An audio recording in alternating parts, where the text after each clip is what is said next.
ते वासुदेवाय ओम नमो भगवते वासुदेवाय ओम नमो भगवते वासुदेवाय नारायणं नमस्कृत्यं नरं चैव नरोत्तमं देवीं सरस्वतीं व्यासं ततो जया मुदीरयेत् नष्टप्रायेषु अभद्रेषु नित्यं भागवता सेवया भगवती उत्तमश्लोके भक्तिर्भवति नैष्ठकी मूकं करोति वाचालं पंगुं लंघायते गिरिं यत्कृपा तमहं वंदे परमानंद माधवं श्रीगुरून् दीन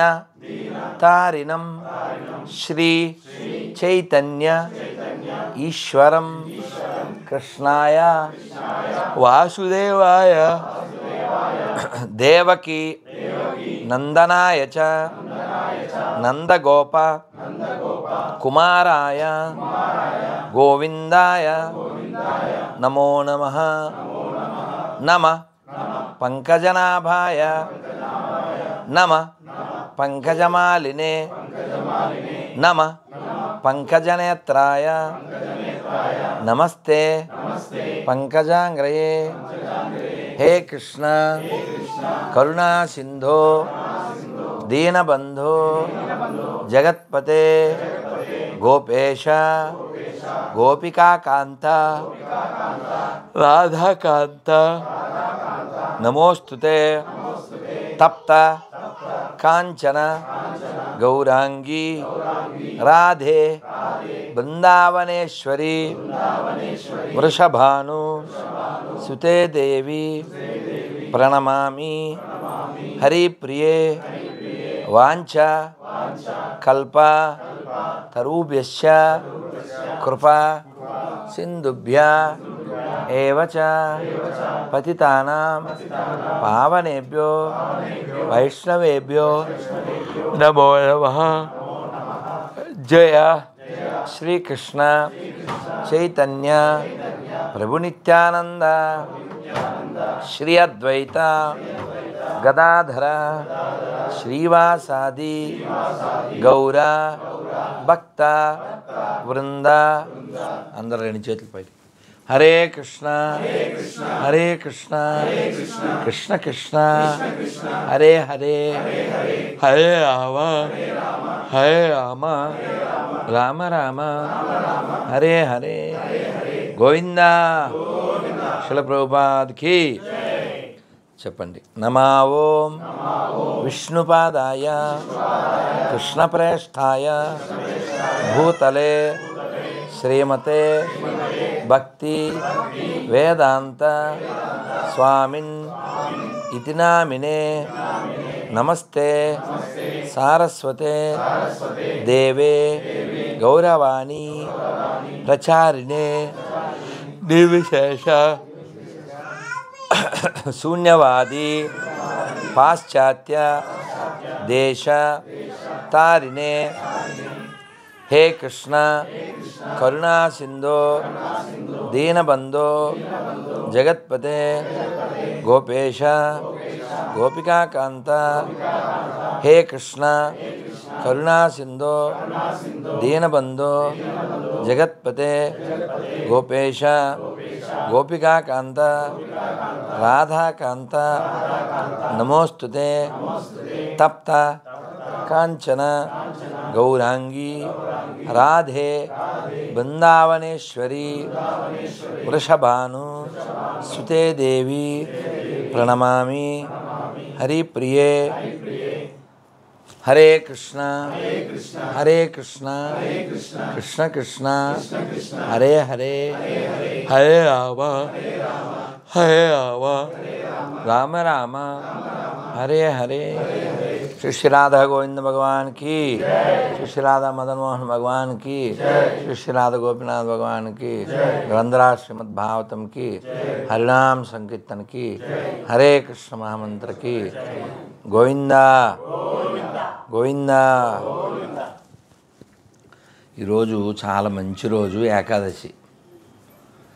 అమ్మవారి విజయదశమి అయిన తర్వాత వచ్చిన ఏకాదశి, ఆశ్వీజ శుద్ధ ఏకాదశి. చాలా మంచిది. ఇప్పుడు ఇది అయిపోయిన తర్వాత ఇంకా వచ్చే ఏకాదశికి ఇంకా మన ఇస్కాన్ సిస్టమ్ ప్రకారంగా కార్తీక మాసంలో ప్రవేశిస్తాం. అంటే మనకి సౌత్ ప్రకారంగా అయితే అప్పటికి రాదు. పూర్ణిమ టు పూర్ణిమ చేస్తారు అక్కడ, మనం అమావాస్య టు అమావాస్య. సరే, ఏమైనప్పటికీ మనం కాలాన్ని ఎలా వినియోగిస్తున్నామన్నదే ప్రశ్న. కాలం భగవత్ స్వరూపం. హిందీలో కాల అంటే బ్లాక్, కాలం కూడా నల్లందే. అందరినీ పట్టుపోతుంటుంది, అందరినీ పుట్టిస్తూ ఉంటుంది.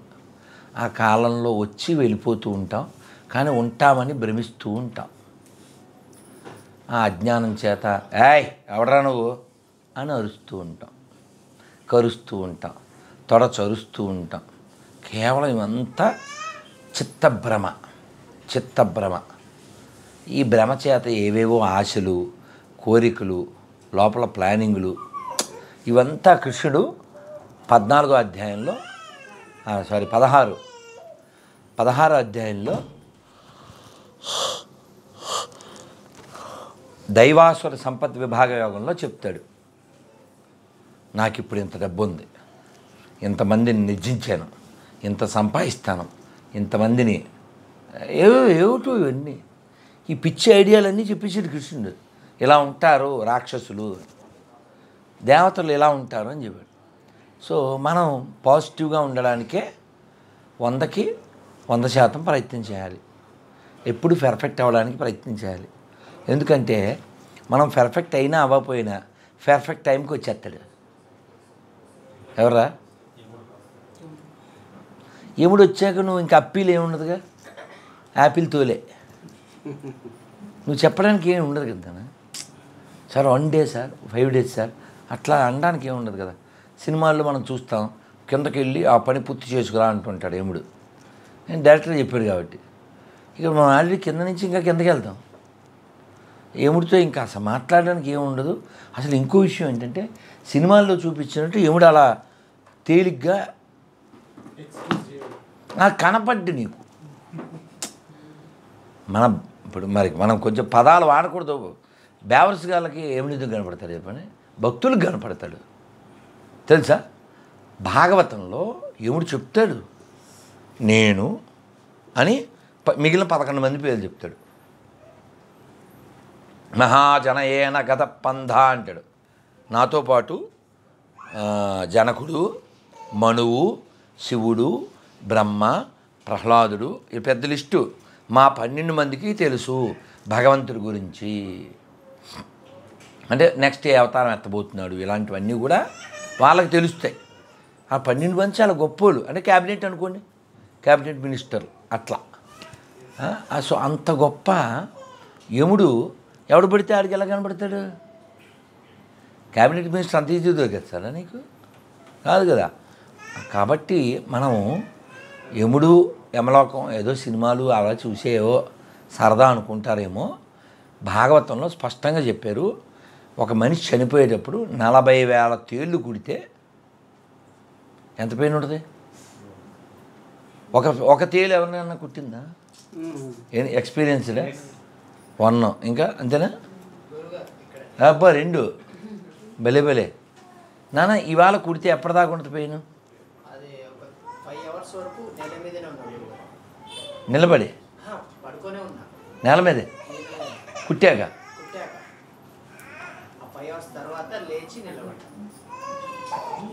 మీకు? నాకు కలిసినప్పుడు మంట వచ్చిందండి. అది ఎలాంటి తేలు కలిసింది మాకు. నేను చూడటానికి అప్పుడు లైట్లు లేవు మాకు.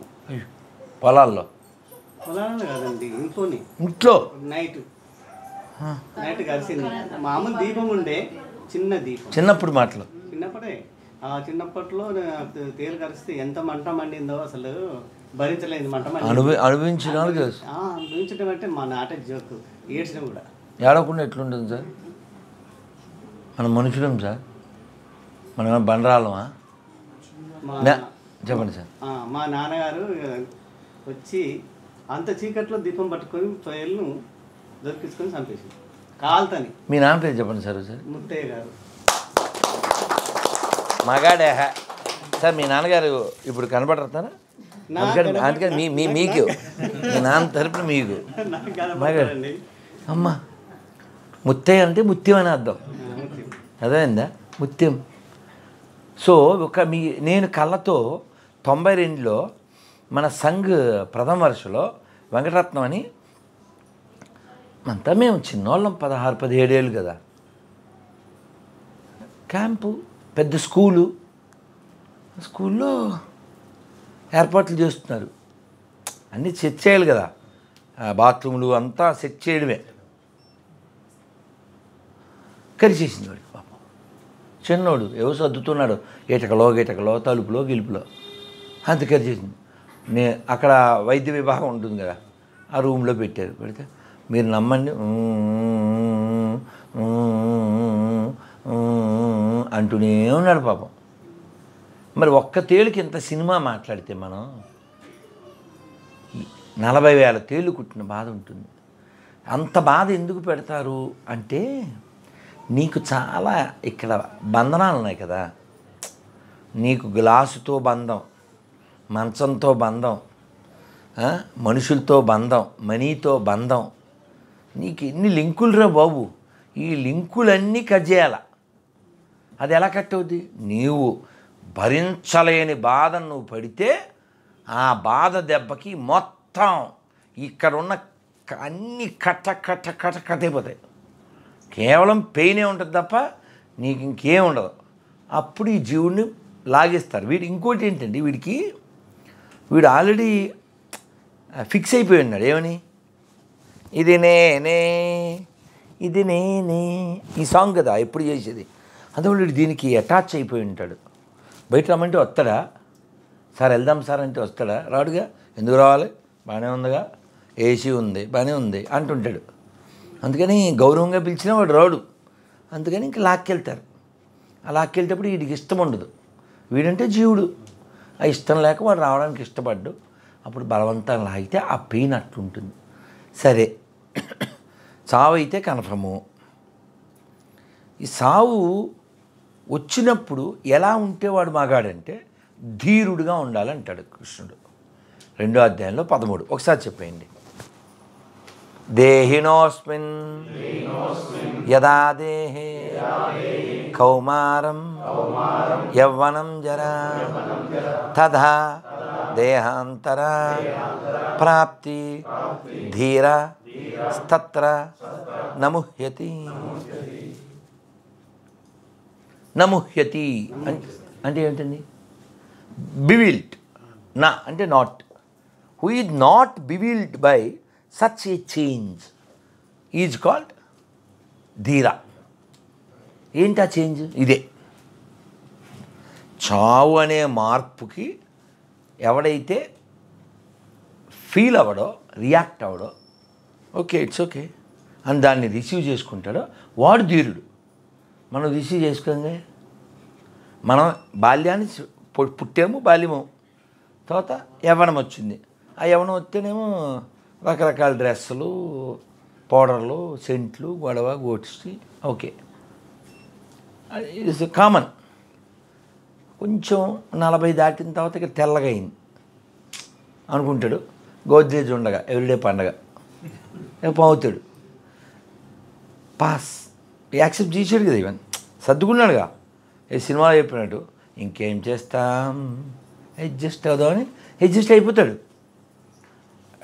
దేనికి అమెండ్మెంట్ చేసుకోవాలి అవన్నీ చేసుకుంటాడు. అది కూడా ఒక మార్పు కదా.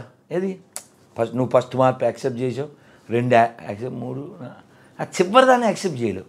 ఇక్కడే ఉండాలి, ఇక్కడంటే దీంట్లో అని అనుకుంటావు.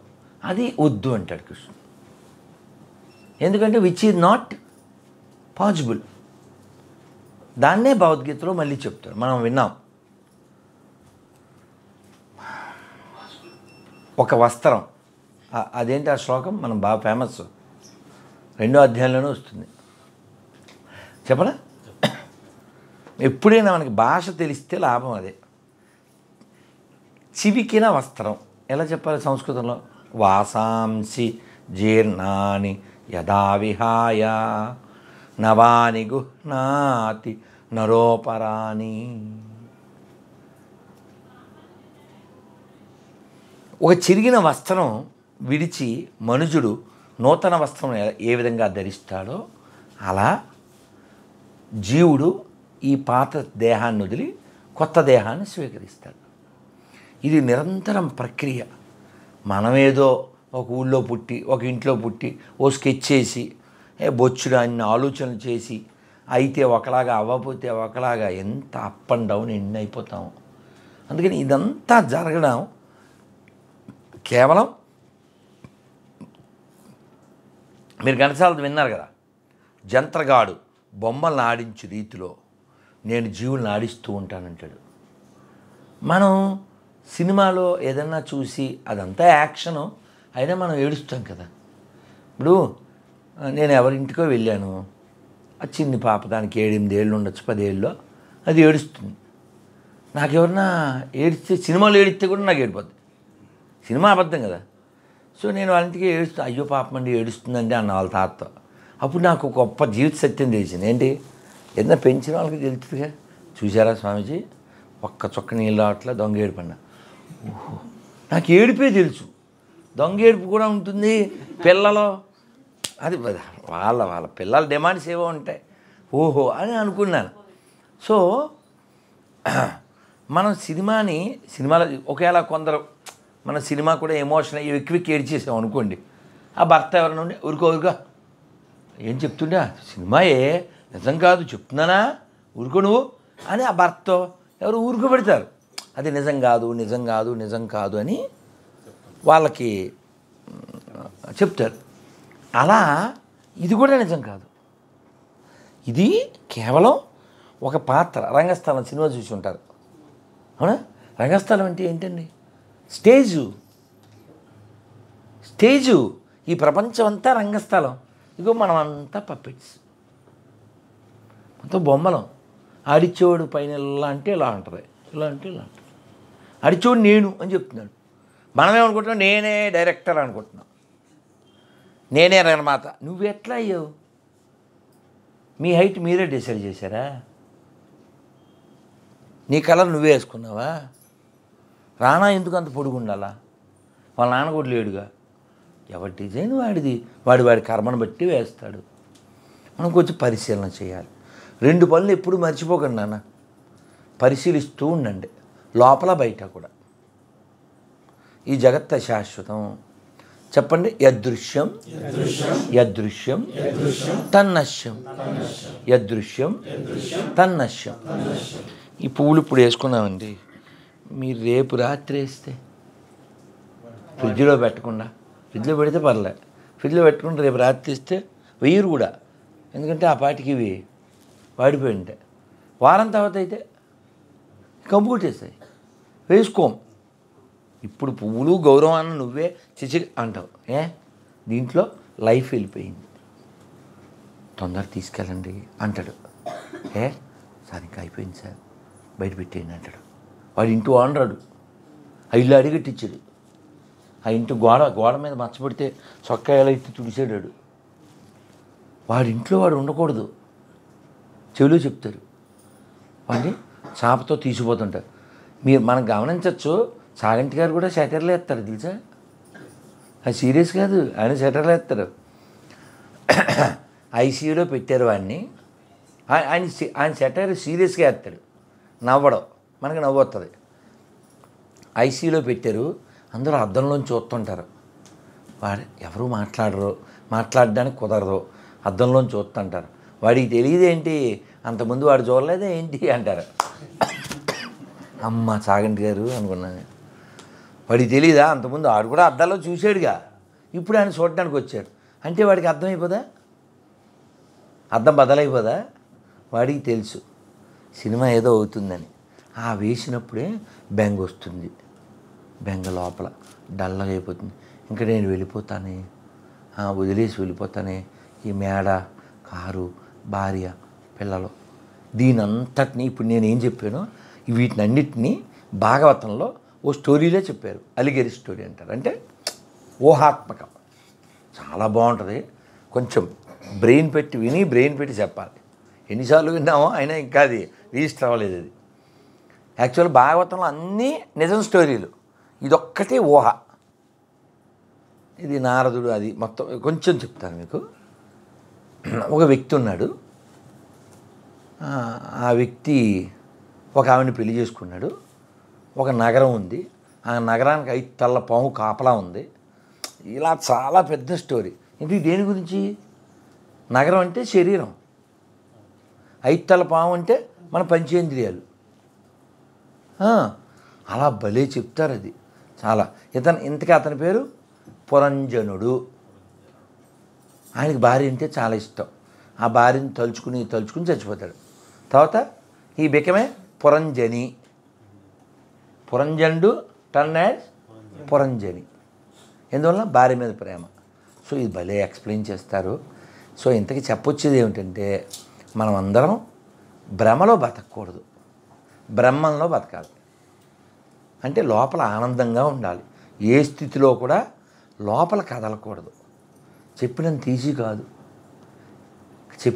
కాదు. ఎందుకంటే మనకు బోల్డ్ అన్ని లోపల బంధాలు. పొద్దున్న స్టోరీ చెప్పానా? ఎక్కడ చెప్పాను? నిన్ననా ఇవ్వాలి కదా, ముడుగులో కాదనుకుంటా, ఇక్కడే. అదే మేడ స్టోరీ. అదే వాడెవడకు 3 అంతస్తుల బిల్డింగ్ ఉంది. అయిందా మేస్టర్ ఇంట్లో 3 అంతస్తుల బిల్డింగ్ ఉంది. ఆ ఇల్లు షార్ట్ సర్క్యూట్ అయ్యి అంటుపోయింది. వాడు కింద పడి దొల్లేస్తున్నాడు రోడ్డు మీద, వాళ్ళ ఇంటి ముందు. డాడీ నాన్న లే, ఇల్లు మనం అమ్మేశాం కదా అన్నాడు కొడుకు. వెంటనే దొలుపుకుని సినిమా చూస్తున్నాడు. ఇది ఇందాక దొలినాడు, ఇలా చూస్తున్నాడు. ఎప్పటితో మనకేంటంటే ఇంకో కొడుకు వచ్చి, డాడీ అమ్మిన మాట నిజమే కానీ వాళ్ళు ఇంకా డబ్బులు ఇవ్వలేదని మళ్ళీ దొలేస్తున్నాడు. మళ్ళీ దొలెత్తుంటే ఇంకో కొడుకు వచ్చి, డాడీ వాళ్ళు చెక్కు రాశారు అన్నాడు. వీడు మళ్ళీ లేచి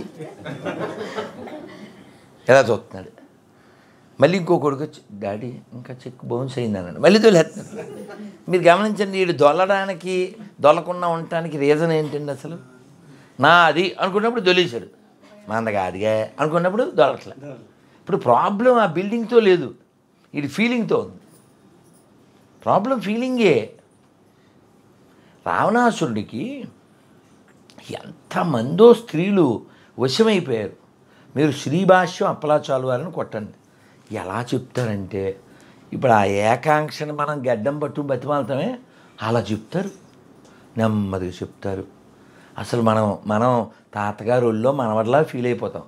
ఎంత అసలు ఆయన ఇప్పుడు ఈరోజు చిన్నజీవి స్వామి వారు అలా తయారయ్యారంటే వారు పెద్ద కారణం. ఎంత వినయమో, మహామహోపాధ్యాయులు.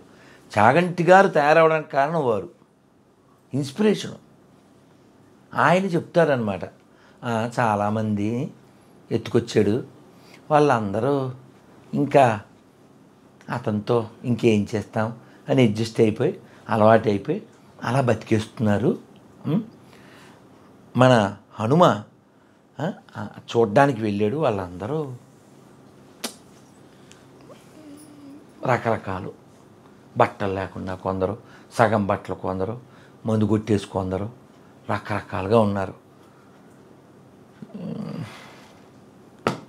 సీతమ్మ తెలీదు, అందరిని చూసి వచ్చాడు. లోపల బాధ. ఏంటి బాధ? బ్రహ్మచారిని అయ్యుండి ఇలాగా ఇదంతా బీచ్ బ్యాచ్లా ఉంది, వీళ్ళందరినీ చూశాను అని బాధపడి మళ్ళీ మనసుకు మరి చెప్పుకోవాలి కదా ఆయన, మరి నవ్యాకరణ పండితుడు. అవును, దూడలు తప్పిపోతే ఎక్కడ ఎతకాలి? దూడల్లోనే. జింకలు తప్పిపోతే జింకల్లోనే. అమ్మవారు తప్పిపోయారు, అమ్మల్లోనే వెతకాలి, తప్పేముంది? అయినా నాకు ఇంకో దృష్టి లేదుగా అని సమాధానం చెప్పుకున్నాడు. మళ్ళీ అంతఃపురంలోకి వెళ్తే ఆవిడ ఉంది. ఎవరావిడ? మండోదరి. ఈ గెంతులు వేసాడు ఈయన, ఇది దొరికేసింది అమ్మవారని. మళ్ళీ ఆలోచించాడు, అమ్మ ఇలా సుఖంగా ఎందుకు ఉంటుంది? రాముడికి దూరమై శ్రీనగర్లో ఉంటుందా? కాదు. అలా వెతికి వెతికి వెతికి, అంటే మీకు ఇవన్నీ ఎందుకు చెప్తున్నా అంటే, ఎప్పుడైనా మనం అప్సెట్ అవుతాము. అప్సెట్ అయిన వాళ్ళు బోల్డ్ మంది ఉన్నారు, పెద్ద పెద్దోళ్ళు. మనం కూడా అప్సెట్ అవ్వడం తప్పు కాదు, కానీ అప్పలోకి వెళ్ళి సెట్ అవ్వాలి. ఎప్పుడైనా అప్సెట్ అవ్వడం తప్పు కాదు, ఎప్పటికైనా అప్పలోకి వెళ్ళి సెట్ అవ్వాలి. హనుమంతుడు వెతికాడు వెతికాడు. ఇప్పుడు నేను అమ్మవారు కనబడలేదు అని చెప్పాడు అనుకోండి, రాముడు ఉంటాడా? రాముడు లేకపోతే లక్ష్మణుడు ఉంటాడా? వీళ్ళిద్దరు లేకపోతే అయోధ్య ఉంటుందా? ఎంతమంది చావుకి నేను కారణం అయ్యాకంటే నేనే అని సూసైడ్ ఆలోచన చేశాడు. ఎవరు? అక్కడ సీతాదేవి. ఏంటి? ఎంత వేడుకొందు రాఘవా, ఎంత వేడుకొందు రాఘవా. ఎక్కడా ఏమీ కనపట్టలేదు, ఆశ లేదు, ఎక్కడ వస్తున్న సిగ్నల్ లేదు. ఇంకా నా జీవితం ఇంతేనా, రాముడు లేకుండా నేను జీవించడం ఎందుకు అని చెప్పి ఆవిడ జుట్టుతో ఆవిడ ప్లాన్ చేసింది. వశిష్ఠుడు ఆయన కొడుకుల్ని విశ్వామిత్రుడు వేసేసినప్పుడు ఆయన గోదావరిలో దూకేశాడు. గోదావరి భయపడిపోయింది. అయ్యో, ఇలాంటి వాడిని మనం తీసుకుంటే లోకం నన్ను నిందిస్తుందని ఆవిడ ఒడ్డుకు తెచ్చేసింది. ఈయన అవి ఉంటాయి కదా ఓడలో, మరి చెట్టు ఓడలో అవి చుట్టూ మళ్ళీ దూకాడు. ఆవిడ భయపడిపోయింది, మళ్ళీ వెనక్కి తెచ్చింది అనుకోండి. దాన్ని వశిష్ఠ గోదావరి అంటారు. రాజమండ్రి పెనుగొండ అని అక్కడ దగ్గరలో ఉంటుంది. సో కాబట్టి ఎప్పుడైనా జీవితంలో ఎవరికైనా ఒక దెబ్బలు తగలడం, డిప్రెషను, ఒక విధమైనటువంటి ఫెయిల్యూర్స్ ఏమైనా రావచ్చు. ఎప్పుడు కూడా మీరు మనస్సుతో చూస్తూ ఉండండి. ప్రతిదానికి రియాక్ట్ అవ్వద్దు. ప్రపంచంలో అన్నీ ఒకలాగే ఉంటాయా? అందరూ ఒకలాగే ఉంటారా? 5,000 ఒకలా ఉన్నాయా? లేదు. కాబట్టి కడుపును పుట్టిన బిడ్డలే ఒకలా ఉండట్లేదు కదా, మన చేతి వేళ్ళే ఒకలా ఉండట్లేదు. కాబట్టి ఎవరో శ్రీశ్రీ గారు దేశం అంతా ప్రపంచం అంతా తిరిగి వచ్చారట. ఏం సార్, ఎలా ఉంది సార్ ప్రపంచం అని అడిగాడు ఎవడో విలేకరు. ఏం చెప్పంటావు, తలకాయకో ప్రపంచం అని అంటాడు.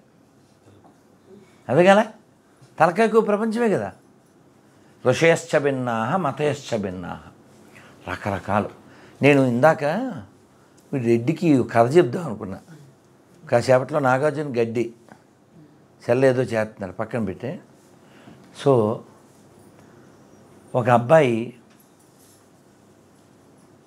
వాళ్ళ గురువుగారి దగ్గర చేరాక ఇంటింటికి వెళ్ళి భిక్ష అడగాలి, అవి తెచ్చి గురువుగారికి ఇవ్వాలి. గురుగారు ఇవన్నీ వచ్చినాయి అని చెప్తే వంట చేయండి అన్నారు. వంట చేశారు, నైవేద్యం పెట్టారు. గురువుగారు తినేసారు, అయిపోయింది. గురువుగారు భోజనం చేయండి అంటేనే తినాలి ఇల్లు, అది రూలు. ఈ పిల్లోడు సాయంత్రం కనపడ్డాడు, బాగానే ఉన్నాడు యాక్టివ్గా. ఇది భోజనం చేయమనలేదు, నీరసం ఏం లేదు. ఏంట్రా యాక్టివ్గా ఉన్నావు, భోజనం చేసావు అన్నా. చేసా అన్నాడు. ఎలా చేస్తావు? అదే సార్ మీకోసం తెచ్చాం, అయిపోయినాయి, అందుకని ఇంకో రౌండ్ వెళ్ళాను. ఏంట్రా ఇంకో రౌండ్? ఏదైనా బంతి అనుకున్నావా? అలా వెళ్ళకూడదు. భిక్షాటన అంటే ఒక్కసారే వెళ్ళాలి రోజులో. 5 ఇళ్ళు 6 7 ఇళ్ళు దాటి వెళ్ళకూడదు, అది లెక్క ఉంది. అది మళ్ళీ అలా వెళ్తే వెళ్ళకూడదా అన్నారు. అమ్మ ఊళ్ళో ఇలా 2-3 సార్లు తిరిగేస్తే గురువుగారికి అప్రదిష్ట కదా, అందుకని రే నువ్వు అసలు ఊళ్ళో ఉండొద్దు, ఆవులు తీసుకు అడవిలోకి వెళ్ళి అన్నారు. ఆ పిల్లవాడి పేరు ఉపమన్యుడు. ఏం పేరు? మనందరికీ అభిమన్యుడు తెలుసు, ఉపమన్యుడు వినేయండి. అంటే ఫెయిత్ అది ఎంత గొప్పదో. అడవికి వెళ్ళాడు, రాత్రి వచ్చాక మంచి యాక్టివ్గా బాగానే ఉన్నాడు. భోజనం క్యారీ పట్టుకెళ్ళలేదు. ఎలా ఉన్నారా అన్నారు. పాలు తాగాను. ఎక్కడే? ఆవులి. వాళ్ళు తాగకూడదా అన్నారు. మళ్ళీ ఈవినింగ్ మళ్ళీ నెక్స్ట్ డే మళ్ళీ ఈవినింగ్ బాగానే ఉన్నాడు. ఏంటి యాక్టివ్గా ఉన్నావు, పాలు తాగలేదు కదా అన్నారు. పాలు తాగలేసాను. మరి ఎలా అన్నారు. దూడలు తాగుతున్నప్పుడు నొరగొద్దు కదా అన్నాడు. దూడలు తాగుతుంది నొరగొస్తుందిగా, నొరగా అది తాగాను అన్నాడు. తాగకూడదా అన్నాడు. ఇంకా ఆ తర్వాత రోజు పిల్లోడు రాలేదు వెనక్కి. గురువుగారి పాపం ప్రాణం విలువల ఇలా అంతరు పట్టుకుని వెళ్ళారు. ఉపమన్యు ఉపమన్యు ఉపమన్యు ఉపమన్యు అని ఎక్కడో బావిలోంచి గురువుగారు అని సౌండ్ వచ్చింది.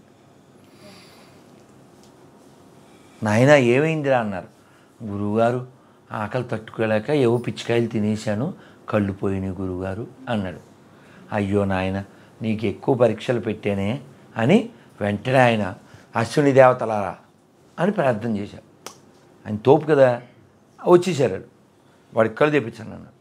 వాళ్ళు వచ్చి నాయన కుమారా ఈ పాయసం స్వీకరించు, నీ కళ్ళు వస్తాయన్నారు. మనమైతే వెంటనే తాగుతాం. ఆ సిచ్యువేషను ఎక్కడ ఉన్నాం మనం? అడవిలో నేలబావిలో రాత్రి పైన వాన, మనం ఉన్నది లోన. ఆ పిల్లోడు ఆ సిచ్యువేషన్లో అబ్బే లేదండి గురువుగారు చెప్పకుండా తాగకూడదండి అన్నాడు. ఆయనకి ఎంత ఆనందం అయిపోయిందంటే ఆయన కళ్ళనీళ్ళు వచ్చినాయి. ఈ సిచ్యువేషన్లో గురువుగారు ఏమిట్రా తాగరా నాయన అని సంబరపడిపోయి ఆ పాయసం తాగేసాడు. కళ్ళు వచ్చిన తర్వాత ఆయన వాడికి అన్నీ ఆయన యొక్క శక్తి ద్వారా అన్నీ వాడికి వచ్చేలా చేశారు. ఉపమన్యు అంటే గురువు అంటే గురి ఇలాంటి వాళ్ళ ఇంకొక ఆయన తోటకాచార్యులు శంకరవారి శిష్యుడు. పాపం చదువురాదు, బట్టలు ఉతికి ఆరేయడం చేసేవాడు. మిగిలిన వాళ్ళకేమో కొంచెం ఎటకారంగా ఉండేది. ఇప్పుడు అతని డెడికేషన్ ఏమన్నా అందరూ ఒకలాగే ఉంటారా? ఒక పెద్ద డ్రైవర్ ఉన్నాడు, గొప్ప డ్రైవర్, అందరికీ డ్రైవింగ్ వచ్చేయాలంటే ఎలాగొచ్చుద్ది? ఒక్కొక్కడికి ఒక్కొక్క కళ ఉంటుంది. సో వాళ్ళు కొంచెం వెటకారంగా ఉండేవారు. ఓ రోజు శంకరాచార్యులు వారు వీళ్ళకి తెలియాలి వీడి గురించి అని ఆ నదికి ఆ మధ్యలో ఇసుక అది ఉంటుంది కదా, ఆ ఇసుక దగ్గర తన బట్టలు ఆరేస్తున్నాడు. నదికి యువతల వైపు చెట్టు కింద పాఠాలు చెప్తున్నారు. పిలిచారు అంతే. తోటగా అన్నారు. నది ఉంది, ఇసుక అటువైపు, నది ఇటు, గురువుగారు ఇక్కడ ఉన్నారు. మామూలుగా మనం అలా తిరిగి రావాలి, లేకపోతే ఈదుకు రావాలి. గురువుగారు పిలిచారు అంతే, చకచక నడుచుకొచ్చారు. ఎక్కడ? నీళ్ళ మీద. ఆయన అలా అడుగు వేస్తుంటే ఓ పద్మం వచ్చేసింది. అందుకే పద్మపాదాచారులు ఆ రోజు నుంచి. అప్పుడు వాళ్ళకి అర్థమైంది